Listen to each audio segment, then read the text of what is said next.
Dental braces या clip या फिर कहें पिन ट्रीटमेंट या ऑर्थोडोंटिक ट्रीटमेंट कैसे करते हैं, क्या तरीका होता है करने का, आज हम इस टॉपिक पर डिस्कशन करेंगे। देखिए, जब भी आपको डेंटल ब्रेसेस या क्लिप या पेन ट्रीटमेंट की आवश्यकता है तो सबसे पहले ऑर्थोडोंटिस्ट से कंसल्ट करें, ठीक है। अब ट्रीटमेंट में क्या करेंगे, वो आपको सबसे पहले बोल सकते हैं कि ओपीजी लेके आइए या लेटरल सेफेलोमेट्री करवाइए, वो रेडियोग्राफी होता है, करवाइए। उसमें वो देखते हैं आपका कि आपके बोन कैसे हैं, आपका जो जॉ है, मैंडिबल, लोअर जॉ, मैक्सिला, अपर जॉ, ये कैसा है, मैक्सिला, अपर जॉ और मैंडिबल, लोअर जॉ के बीच रिलेशन कैसा है। जब आप मुंह बंद करते हो तब आपके दांत, ऊपर के दांत और नीचे के दांत के बीच रिलेशन कैसा है। फिर आपके टेम्पोरोमैंडिबुलर जॉइंट वो कैसे हैं। तो ये सारे पॉइंट वो देखते हैं। देखने के बाद वो आपका ट्रीटमेंट शुरू करते हैं। उसके बाद फिर और भी क्लिनिकल एनालिसिस होता है, जैसे वो मुंह में देखेंगे कि मुंह में स्पेस तो नहीं है, मुंह में आपके जो है दांतों में क्राउडिंग तो नहीं है, या फिर आपके जो दांत हैं, ऊपर वाले दांत, नीचे वाले दांत, उन दोनों के बीच ऐसा रिलेशन तो नहीं है कि जो डिप बाइट है, या फिर वो देखते हैं कि आपके मुंह में क्रॉस बाइट तो नहीं है।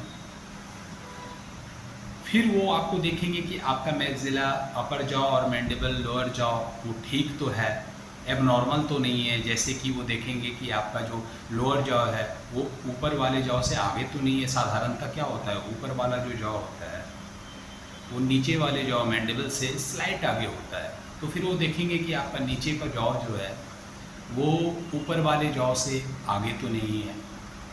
ठीक उसी प्रकार वो देखेंगे आपका जो ऊपर का जॉ मैक्सिला है उसको स्लाइट आगे होना चाहिए, कहीं वो बहुत ज़्यादा आगे तो नहीं है। फिर वो देखेंगे आपका अपर जॉ मैक्सिला जो लोअर जॉ मैंडिबल से स्लाइट आगे होना चाहिए, कहीं अपर जॉ मैक्सिला पीछे तो नहीं है। आपका लोअर जॉ मैंडिबल ऊपर जॉ मैक्सिला से स्लाइट पीछे होना चाहिए, कहीं ऐसा तो नहीं है कि मैंडिबल बहुत पीछे है। ठीक उसी प्रकार देखेंगे कि आप जब मुंह बंद करते हैं तो आपका ऊपर का फ्रंट का टीथ नीचे के फ्रंट टीथ को स्लाइड कवर करना चाहिए। ऐसा तो नहीं है कि ऊपर का फ्रंट टीथ नीचे के फ्रंट टीथ को सब ऑलमोस्ट पूरा कवर कर लें, जिसे हम डिप बाइट कहते हैं। फिर जब आप मुंह बंद करोगे, दांत एक दूसरे के कांटेक्ट में आएंगे तो देखेंगे कि आपके ऊपर का पीछे का दांत चिक के साइड में होता है, आपके गाल के साइड में होता है, और आपका नीचे का पीछे का दांत टंग के साइड में होता है, जीभ के साइड में होता है। जब आप मुंह बंद कर रहे हैं तो फिर वो देखें ऐसा तो नहीं हो रहा है कि आपका ऊपर का पीछे का दांत पैलेट के साइड में है, टंग की तरफ है, और नीचे का जो दांत है पीछे का वो चिक के साइड में, गाल के साइड में। अगर ऐसा होगा तो उसे हम क्रॉस बाइट कहेंगे। अगर आप मुंह बंद कर रहे हो तो देखेंगे कि आपके दांत के बीच स्पेस तो नहीं रह जा रहा है, जिसे हम ओपन बाइट कहते हैं। या फिर वो देखेंगे कि आपके दांतों के बीच गैप तो नहीं है, जिसे हम डायस्टीमा या स्पेसिंग कहते हैं। ये सारी चीज़ें वो देखेंगे। फिर वो देखेंगे कि जैसे मैंने बताया कि कहीं आपका जो ऊपर, और जब मुंह बंद करते हो तो ऊपर का जाओ नीचे का जाओ के बीच रिलेशन क्या होता है नॉर्मल में, कि ऊपर का जाओ स्लाइट आगे होना चाहिए, नीचे का जाओ मैंडिबल स्लाइट पीछे होना चाहिए। तो देखेंगे कि कहीं नीचे का जाओ तो आगे नहीं है, जिसे हम कहते हैं मैंडिबुलर प्रोगैंथिज्म। वो देखेंगे कि कहीं ऊपर का जॉ पीछे तो नहीं है, जिसे आगे होना चाहिए स्लाइड, नीचे के जॉ के कंपेयर में, मैंडिबल के कंपेयर में, वो कहीं पीछे तो नहीं है, जिसे हम कहेंगे मैक्सिलरी रेट्रोगैंथिज्म। फिर उसी प्रकार देखेंगे कि ऊपर का जॉ स्लाइट आगे होना चाहिए नीचे के जॉ से, तो कहीं ऐसा तो नहीं कि ऊपर का जॉ बहुत ज़्यादा आगे है, जिसे मैक्सिलरी प्रोगैंथिज्म कहेंगे। ठीक उसी प्रकार वो देखेंगे कि जैसे नीचे का जॉ स्लाइड पीछे होना चाहिए ऊपर के जॉ से, मैक्सिला से, वो देखेंगे कहीं बहुत पीछे तो नहीं है नीचे का, जिसे हम कहेंगे मैंडिबुलर रेट्रोगैंथिज्म। ये सारे पॉइंट वो देखेंगे। ये सारे पॉइंट देखने के बाद वो ट्रीटमेंट शुरुआत करते हैं। तो ट्रीटमेंट में वो क्या करेंगे, क्या स्टेप्स होगा। तो पहला स्टेप्स होगा कि वो ब्रेसेस या क्लिप ट्रीटमेंट लगाएंगे, क्लिप ट्रीटमेंट करेंगे। तो पहला स्टेप्स होगा कि जहाँ पे ब्रेसेस या क्लिप लगाते हैं वहाँ पे हम सफाई करते हैं दांत की, ठीक है।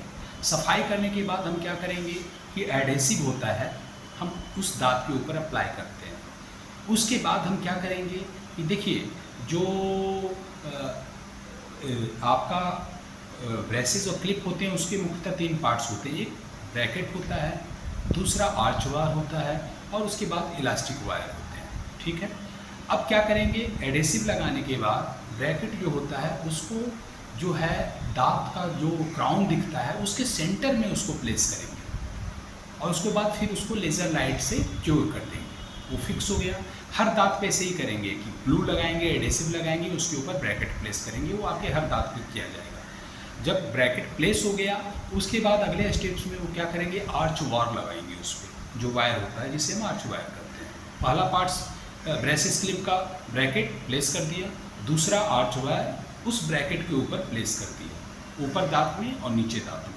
फिर उसके बाद जो हम वायर आर्च वायर प्लेस करते हैं इस ब्रैकेट के ऊपर, उसको उसी लोकेशन पे सिक्योर रखें, तो उसके लिए क्या करते हैं, इलास्टिक वायर होते हैं वहाँ पे, उसके थ्रू हम फिक्स करवा देते हैं, सिक्योर करवा देते हैं आर्च वायर को, ताकि आर्च वायर इधर उधर ना हो। तो ये तरीका है आपको ब्रेसेस या क्लिप या पेन ट्रीटमेंट करने का।